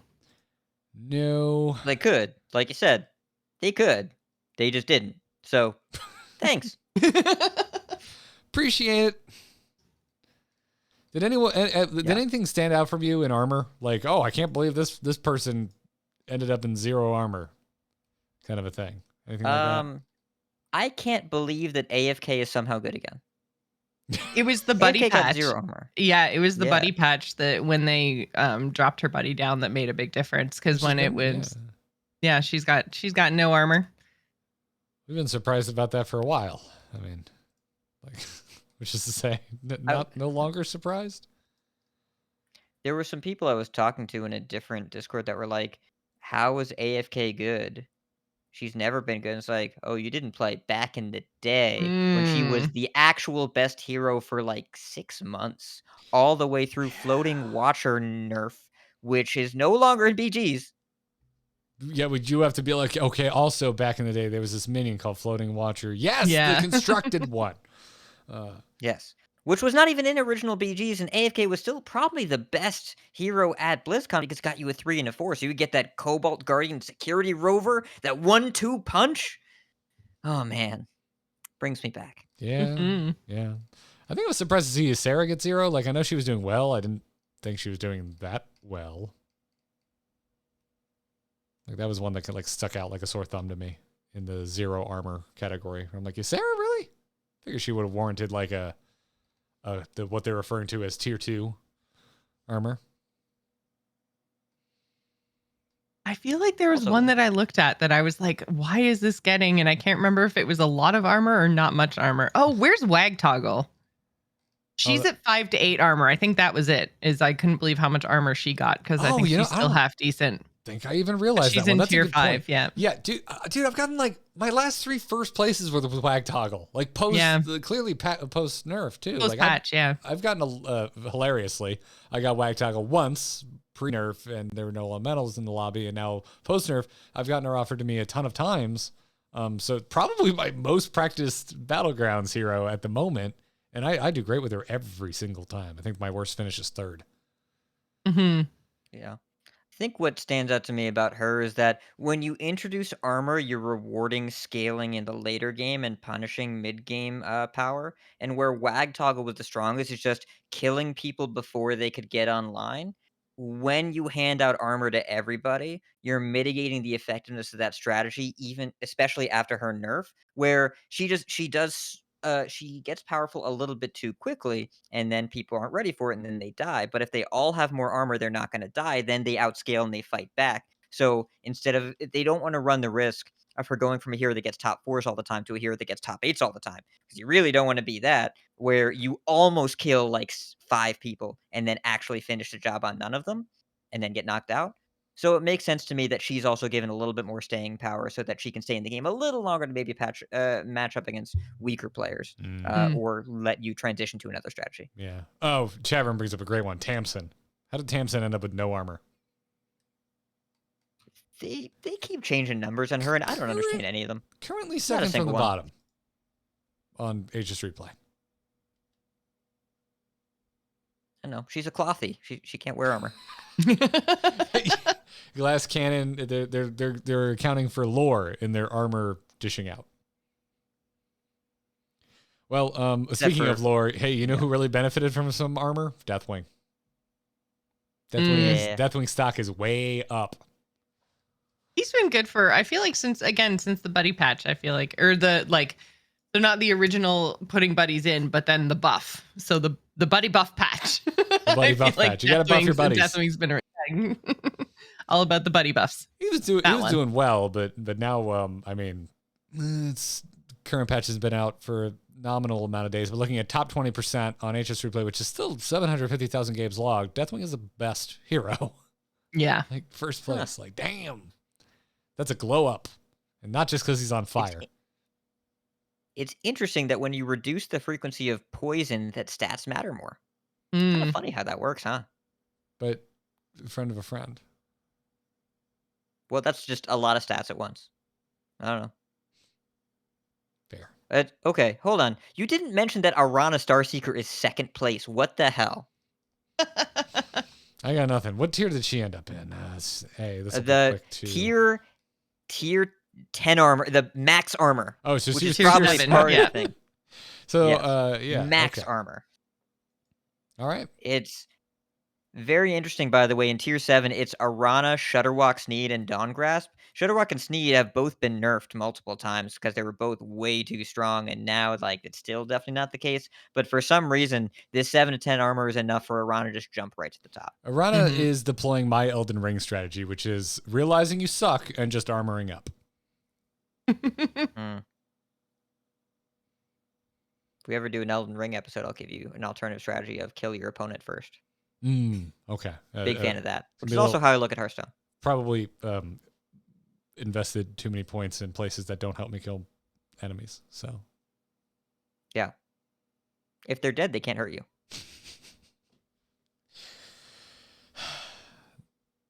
But what they said to me lives on forever. Haunts me. But they're dead. It's fine. Until I rest, and then they come back. Anyways, again, I don't have a ton of time on this Battlegrounds patch, but I have enjoyed what I have played. It feels better outside of obviously friend for a friend, but hasn't been a huge issue for me personally.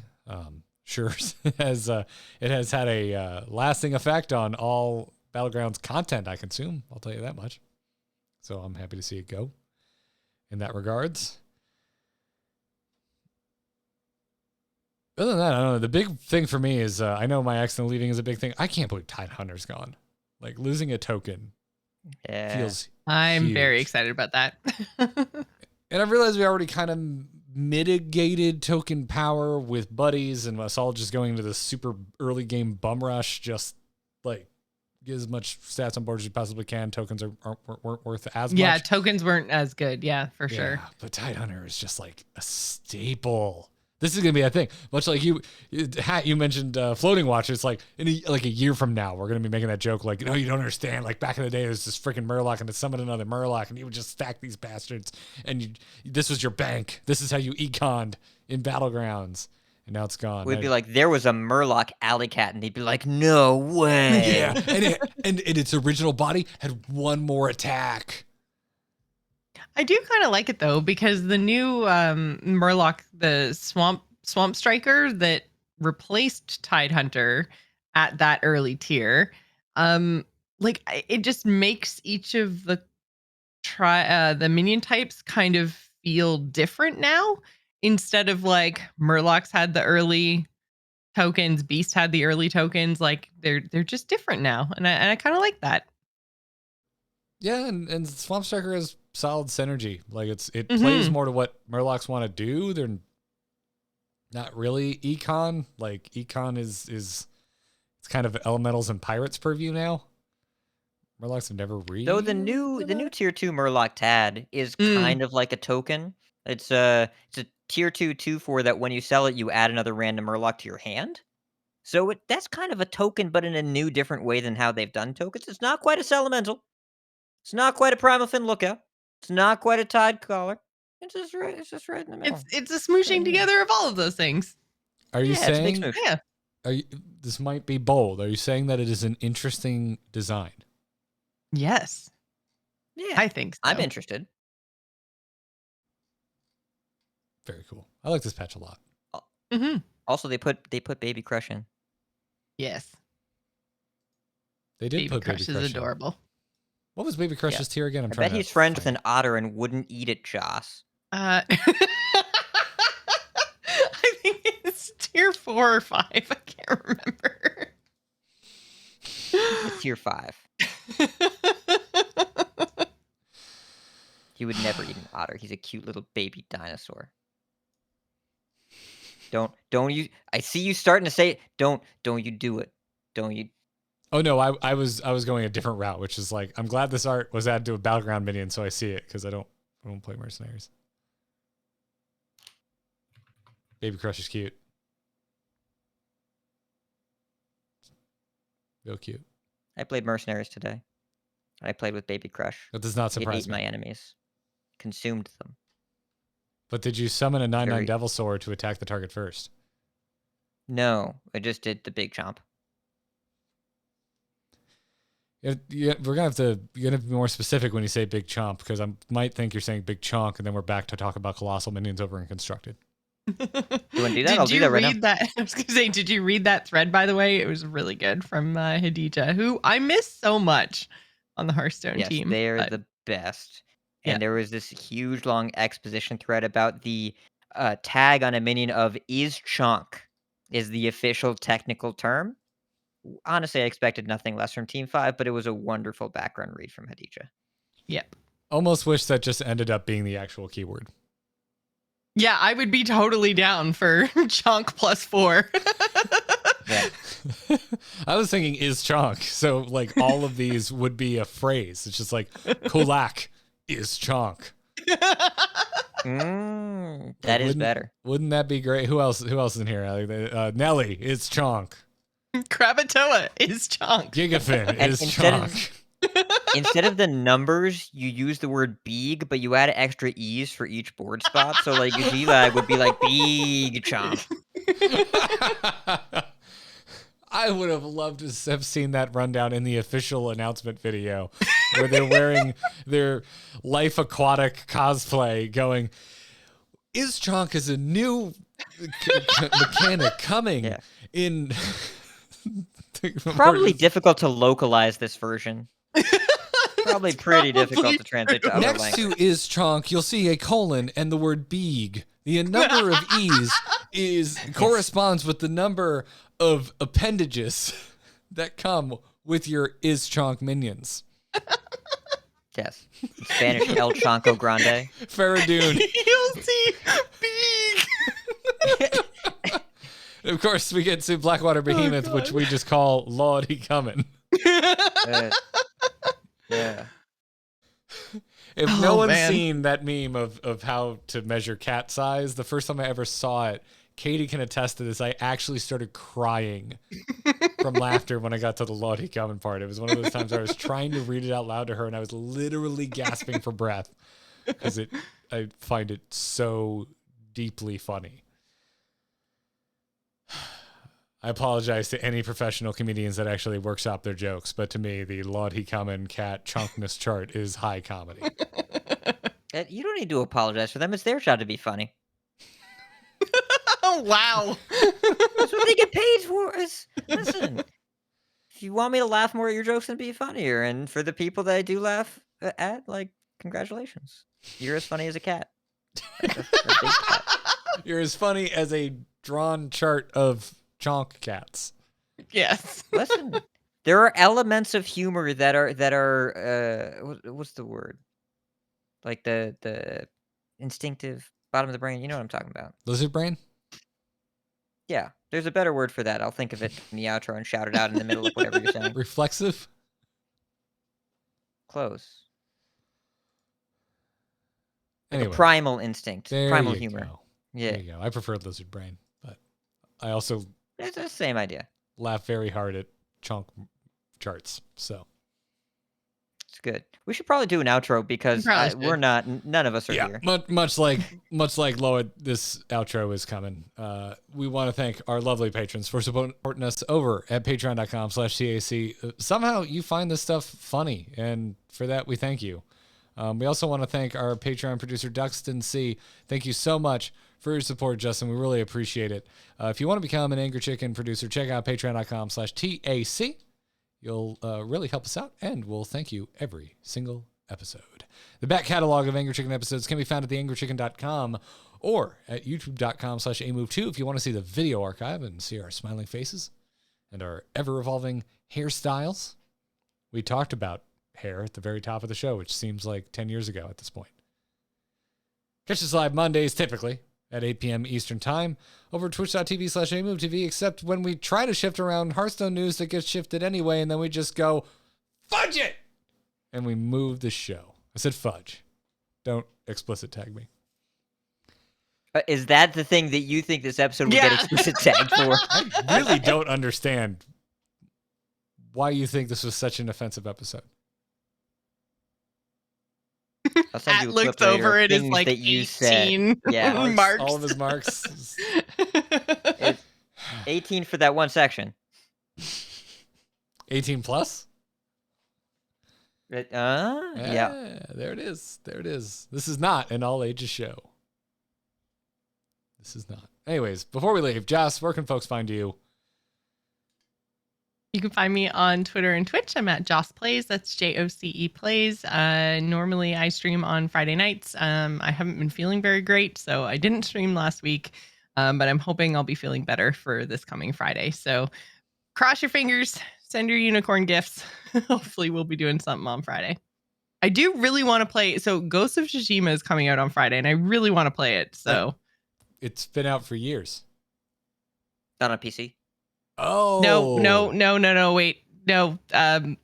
Ghostwire Tokyo is the one I was thinking of. Oh, that's a different video game. It is different. Yeah. That one. One's in the past, like, one's in the it's not future. You're out. going to the future. Yes, I'm going to the future. I'm to like, catch Ghost of Ghost Tsushima, that's on been out wires. forever. Yeah, I know. That's what year is it?